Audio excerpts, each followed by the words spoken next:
Hey, what's up team? I want to talk to you about the squat and the sort of tension and feeling that I want you to think about in your next squatting session, okay? So I have these gliders to help illustrate. When I initiate my squat or I set up my squat, I think about corkscrewing my feet into the floor, all right? That's gonna create tension through the chain from my feet all the way up, hitting that core. All right, and I like to illustrate this by using gliders. So I'm gonna put the gliders on the ground, I'm gonna set my feet on those gliders, and I'll take my feet into my squat stance, and I want you to pay close attention to what happens to my feet when I start to corkscrew, okay? So go ahead and take a look.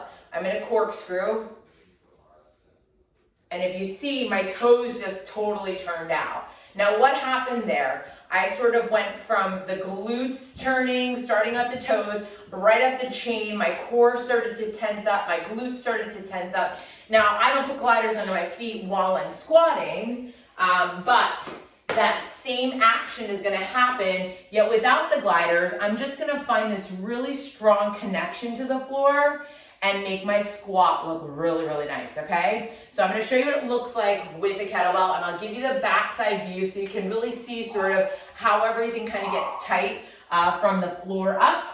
All right, so I'll just clean my kettlebell up to the rack position. I'll set my squat stance, elbows tight to the body. I'm gonna go ahead and corkscrew to set up, all right? So you should have seen sort of everything sort of tighten up.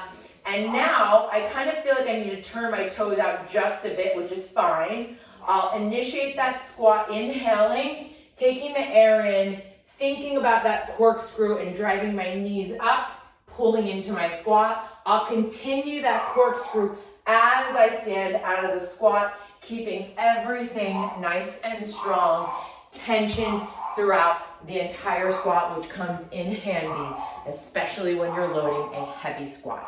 So give it a shot. Let me know what you think, and I hope this helped you out.